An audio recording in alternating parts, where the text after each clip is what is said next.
Chegamos agora no capítulo 4 do Evangelho de João, o encontro de Jesus com a mulher samaritana. Está dizendo assim: os fariseus ouviram falar que Jesus estava fazendo e batizando mais discípulos do que João, embora não fosse Jesus quem batizasse, mas os seus discípulos. Quando o Senhor ficou sabendo disso, saiu da Judeia e voltou uma vez mais a Galiléia. Era-lhe necessário passar por Samaria. Assim chegou a uma cidade de Samaria, chamada Sicar, perto das terras que Jacó dera a seu filho José. Havia ali o poço de Jacó. Jesus, cansado da viagem, sentou-se à beira do poço. Isto se deu por volta do meio-dia. Nisto veio uma mulher samaritana tirar água. Disse-lhe Jesus: dê-me um pouco de água. Os seus discípulos tinham ido à cidade comprar comida. A mulher samaritana lhe perguntou: como o Senhor, sendo judeu, pede a mim, uma samaritana, água para beber? Os judeus não se dão bem com os samaritanos. Jesus lhe respondeu: se você conhecesse o dom de Deus e quem lhe está pedindo água, você lhe teria pedido e ele lhe teria dado água da vida.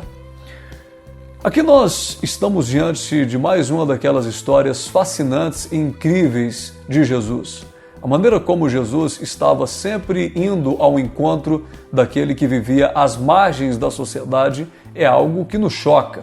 Se você ler o Novo Testamento, você vai entender que em muitos momentos Jesus encontra a caminho do oprimido. No momento ele está comendo na casa de pessoas que tinham uma reputação duvidosa. Em outros momentos ele está incluindo aquele que outrora fora excluído do convívio social por causa de um pecado, seja por causa de uma doença ou por algo que não se encaixasse nos padrões exigidos pela sociedade. Em outro momento Jesus está passando pelo caminho da pecadora, do pecador, como a gente vê nesse texto, mas o fato é que em todos os encontros de Jesus, as pessoas, elas eram absolutamente transformadas. Em todos os encontros. Em alguns contatos, as pessoas conviveram com ele durante horas. Em outros, durante anos, como foi o caso dos discípulos. Em alguns, apenas dias ou um contato momentâneo, rápido, relâmpago. Mas ainda assim, em todas as circunstâncias, aqueles que estavam abertos a esse processo, a essa transformação, eles tiveram a sua vida alterada. Algo muito grande acontecia dentro das pessoas que encontravam com Cristo. Era o mesmo que tirá-las de uma caixinha completamente vedada, tapada para o mundo e as tirasse para a vida. Era como se as libertassem de uma caverna escura, onde elas não podiam ver nada mais além das suas próprias convicções religiosas, moralistas e que traziam simplesmente opressão ao invés de libertação. Esse caso é um caso clássico da Bíblia Sagrada, porque Jesus resolve ir para Galiléia, sair da Judéia para Galiléia, e ele resolve passar exatamente por Samaria. A Samaria era um local visto pelos judeus como uma cidade que deveria ser evitada.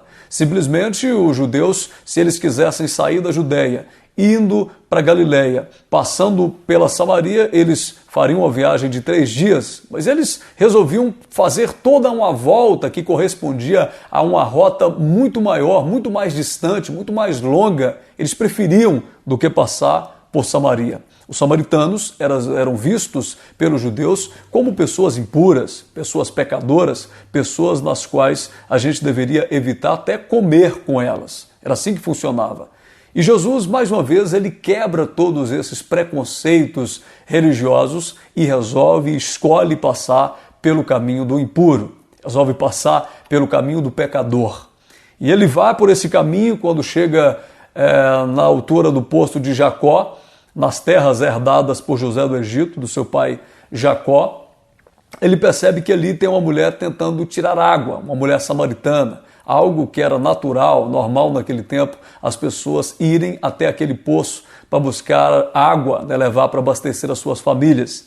E aí Jesus, cansado da viagem, ele chega por ali, os seus discípulos saem, vão a Samaria e Jesus estabelece um diálogo com aquela mulher. A mulher, ela imediatamente leva um susto e ela olha para Jesus e fala: como assim? Como, Senhor, você tem coragem de me pedir água, sendo que você é judeu e eu sou samaritano, e você sabe que os judeus não se dão bem com os samaritanos? Ela fica surpreendida. Existia ali uma história, um dado histórico que apontava para uma antiga rixa de 700 anos antes de Cristo, uma rixa que existia entre os judeus e samaritanos. Eles não se davam bem. E a mulher assusta, porque aqui Jesus já está quebrando uma série de protocolos religiosos. Primeiro, ele judeu, ela samaritana. Por aí ele já tinha que evitar conversar com ela. E além do mais, ele pede água para beber. Ele não só conversa com ela, mas ele mostra para aquela mulher o quanto ela podia ser útil naquele momento.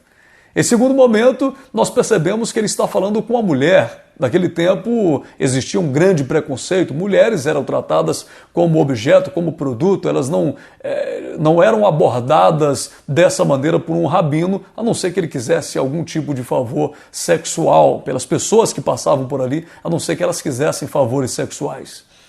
E Jesus, além do mais, os discípulos foram buscar comida e ele está sozinho com ela. Aquela mulher não tinha uma reputação moral tão agradável assim. Então ela se surpreende, fala, mas como assim? Você está me pedindo água para beber.